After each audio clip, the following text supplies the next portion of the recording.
సాయి శివాని భక్తి పాటలు. సాయి శివాని భక్తి పాటలు. Please like, share, comment, subscribe to my channel. ఓం శ్రీ మహాగణాధిపతయే నమః. ఓం శ్రీ గురుభ్యో నమః. జై గురుదత్త.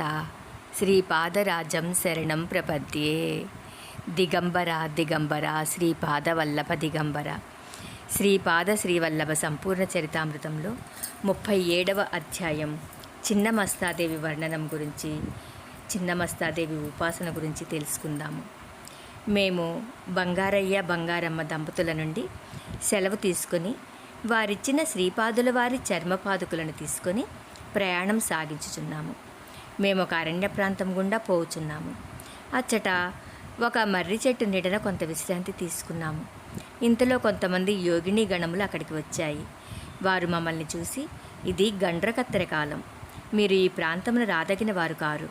ఇచ్చట మేము చిన్నమస్తాదేవిని అర్చించెదము. ఈమె చాలా గోపనీయమైనది, మగవారికి ప్రవేశము నిషిద్ధమైనది. అంతేకాక ఇది దేవభూమి.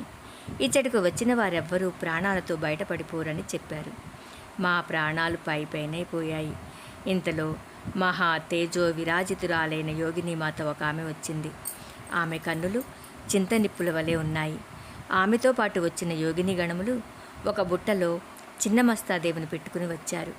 అంతటా ఆ యోగిని మాత ఇట్లా అన్నది, వచ్చిన వారు ఎట్లయినా వచ్చారు, వీరు ధరించుటకు కోకలను రవికలను ఇండు అన్నది. మాకు కోకలను రవికలను ఇచ్చారు. మేము ధరించిన వస్త్రములను అచ్చట ప్రజ్వరిల్లజేసిన అగ్నిగుండం నందు వేశారు. మేము కోకలను రవికలను ధరించిన తరువాత మా శరీరంలో మార్పులు సంభవించాయి. మాకున్న పురుష చిహ్నాలు మాయమవసాగాయి. ఎత్తైన పాలిండ్లు ఏర్పడ్డాయి. శరీరమునందు మర్మావయవములు కూడా మార్పు చెందాయి. స్త్రీ శరీరములు ఏర్పడ్డాయి. మా స్వభావములు కూడా స్త్రీ స్వభావములుగా మారిపోయాయి. మా కంఠధ్వని కూడా స్త్రీల కంఠధ్వని వలె మారిపోయింది. మాకు ఆ యోగిని గణములచే కొత్త పేర్లు ఇయ్యబడ్డాయి. నా పేరు శంకరమ్మ అని మార్పు చెందింది. ధర్మగుప్తుల వారిని ధర్మమ్మ అని పిలువసాగారు. మాకు భోజనం చేయుటకు మాంస పదార్థాలు ఇయ్యబడ్డాయి. త్రాగటానికి మద్యం ఇయ్యబడింది. పగటిపూట మనిషిని వలెను, రాత్రివేళ పెద్ద పులి వలెను సంచరించడి మర్ల పులిని గురించి వినియున్నాము. కానీ ఈ రకమైన దేవతా పూజలు ఉంటాయని కానీ, యోగిని గణములు కేవలం సంకల్ప మాత్రాన పురుషులను స్త్రీలుగా మార్చివేయగలుగుతారని కానీ మేము కలలో కూడా ఊహించలేదు. కాగడాలు వెలిగించబడ్డాయి. భయభ్రాంతులను కలిగించినట్లు నృత్యములు చేయుచున్నారు. అంతటా యోగిని మాతిట్ల పలికింది, కబంధమనునది పరివర్తనశీలమైన జగత్తునకు అధిపతి. ఆ శక్తినే చిన్నమస్తాదేవి అని అంటారు. ఈ జగత్తునందు వృద్ధి క్షయములు సదా సాగుతూనే ఉంటాయి. క్షీణత్వము తగ్గిన ఎడల వికాసము యొక్క స్థాయి అధికమవుతుంది. అప్పుడే భువనేశ్వరీదేవి అనునది ప్రకటించబడుతుంది. దీనికి విరుద్ధంగా క్షీణత్వం అధికమై వృద్ధి తగ్గినప్పుడు చిన్నమస్తాదేవి ప్రాధాన్యమును వహిస్తుంది. ఈ మహామాత యొక్క స్వరూపము అత్యంత రహస్యమైనది. ఒకానొక సమయమున పార్వతీదేవి తన సకురాండ్రతో మందాకిని నదికి స్నానానికి వెళ్ళింది. స్నానానంతరము ఆకలి చేత పీడింపబడింది. అందుచేత ఆమె కృష్ణవర్ణ అయినది. ఆ సమయమున ఆమె చెలికత్తులు భోజనం అడిగారు. ఆమె కొంత సమయం ఆగమని చెప్పింది. కొంత సమయం ఆగిన తర్వాత తిరిగి వారు భోజనార్థమై యాచించారు. ఆమె మరికొంత తడువ ఆగమన్నది. అలా కొన్నిసార్లు జరిగింది. అంతటా మహాదేవి తన ఖడ్గముతో శిరస్సును ఖండించుకున్నది. దాని నుండి 3 రక్తధారలు ఎగసిపడ్డాయి. 2 ధారలు ఆమె సకురాండ్రు పానం చేశారు. ఒక ధారను దేవి స్వయంగా పానం చేసింది. అర్ధరాత్రి సమయమునందు చిన్నమస్తాదేవి ఉపాసన చాలా మంచి ఫలితాన్ని ఇస్తుంది. శత్రు విజయానికి, శత్రు సమూహాలను స్తంభింపచేయటానికి, రాజ్యప్రాప్తికి, దుర్లభమైన మోక్షప్రాప్తికి ఆమెను ఉపాసించవలెను. దిశలే ఈ మహాతల్లికి వస్త్రములు. ఆమె నాభిలో యోని చక్రమున్నది. కృష్ణ అంటే తమస్సు, రక్త అంటే రజస్సు గుణములు కలిగిన సకురాండ్రు ఆమెతో సదానుంటారు. ఈమె తన శిరస్సును ఖండించి కూడా సజీవంగా నుండుట యోగ పరిభాషలో పరిపూర్ణ అంతర్ముఖత్వానికి ప్రతీక. అగ్నిస్థానం అయిన మణిపూరకములో చిన్నమస్తాను ధ్యానిస్తారు. హిరణ్యకశ్యపునకు ఈమె ఉపాస దేవత. మాకు ఇది అంతా భయాన్ని గొల్పేదిగాను వింతగానూ ఉండింది. ఇంతలో అర్ధరాత్రి సమయమైంది. చిత్ర విచిత్రములైన వాద్య విశేషములతో, నృత్య గీత వాయిద్యములతో చాలా కోలాహలముగా ఉన్నది. 2 మంచి స్త్రీలను బలి ఇయ్యవలెనని యోగిని మండలు తలచారు.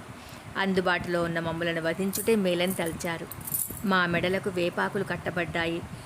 పెద్ద పెద్ద కుంకుమ బొట్లు పెట్టబడ్డాయి. చాలా పదునైన కత్తులతో మా శిరస్సును ఖండించారు. రక్తధారలు మిక్కుటంగా కారుచుండగా యోగిని గణములు మదోన్మత్తతచే రుధిరపానం చేయుచున్నారు. మా తలలు ఒకవైపు, మొండాలు ఒకవైపు పారవేయబడి ఉన్నాయి. అయినను మేము సజీవులుగా ఉన్నట్లు తోచింది. శరీరమునందంతటా విపరీతమైన మంటలు, బాధగానూ ఉన్నది. ఈ యోగినీమణుల క్రూరమైన, అత్యంత హేయమైన ఈ క్షుద్ర విద్యకు బలయ్యామని మేము భావించాము. ఇంతలో మాకు నిద్రమత్తు ఆవరించింది. ఆ నిద్రామయ స్థితిలో అస్పష్ట ఆకారంలో ఉన్న ప్రకాశమును చూశాము. ఆ ప్రకాశము మాకు దగ్గరవుతున్న కొలది యోగిని గణములు గాలిలో కలిసిపోచున్నట్లు అనుభవమైంది. మా శిరస్సులు, మొండాళ్ళు తిరిగి అతికించబడ్డాయి. ఉషక్కాలం ఆగుటకు 2-3 గడియల కాలం ఉంటుంది. మేము మామూలుగానే నిద్ర నుండి లేచాము. మాకు కోకలు, రవికలు ఉన్నాయి. మా స్త్రీ లక్షణములు అదృశ్యమవసాగాయి. మాలో పురుష లక్షణాలు తిరిగి పుంజుకున్నాయి. అగ్నిలో రాత్రి దగ్ధమైన మా వస్త్రముల స్థానే పురుషులు ధరించు కొత్త వస్త్రాలు అచ్చటున్నాయి. స్నానపానాదులను చేసి ఆ నూతన వస్త్రాలను ధరించాము. ఇంతలో మాతో మరి ఒక బాటసారి కలిసెను. అతడిట్లు చెప్పెను, అయ్యలారా, నిన్న రాత్రి మీరు చూచినదంతయు ఒకానొక విధమైన యోగ ప్రక్రియ. అది అత్యంత రహస్యమైన యోగ ప్రక్రియ. మీ శరీరంలోని స్త్రీతత్వము పరిశుద్ధము చేయబడింది. ప్రతి శరీరములోనూ స్త్రీ పురుషతత్వములుంటాయి. ఆ రెండునూ శుద్ధి అయిన గాని యోగశక్తి విశ్వచైతన్యము నుండి ప్రవహించదు. మీలోని స్త్రీతత్వము పవిత్రీకరించబడింది. మీ శరీరములోనికి విశ్వచైతన్యము నుండి అవసరమున్నంత మేరకు శక్తి ప్రవహించుచుంటుంది. ఆత్మానునది స్త్రీగాను పురుషుడుగాను కాదు. అది ఈ 2 తత్వములకును ఆధారముగాను అతీతముగాను ఉంటుంది. మీరు శ్రీవల్లభుల వారి దయవలన యోగిని గణముల అసాధారణమైన యోగ ప్రక్రియ వలన అనుపమైన కరుణను పొందియున్నారు. ఎంతో కష్టం మీద కానీ తెరుచుకొనని సుషుమ్నా మార్గము తెరుచుకోబడింది. ఇంతకంటే మీకేం కావాలి? ఇంతటి మహద్భాగ్యము మీకు కలుగుటకు శ్రీచరణుల చర్మ పాదుకలు మీ దగ్గర నుండుటయే కారణం. చర్మ దేహముల చైతన్యము నుండి మీరు విడుదలై చైతన్య ప్రవాహ రూపమైన దివ్యత్వములో అనుసంధానం చెందియున్నారు. శ్రీపాదుల వారి లీలలు వారికే ఎరుక. శ్రీపాద శ్రీవల్లభులకు జయము జయము. 37వ అధ్యాయము సంపూర్ణం. జై గురుదత్త. శ్రీపాదరాజం శరణం ప్రపద్యే. దిగంబర దిగంబర శ్రీపాద వల్లభ దిగంబర.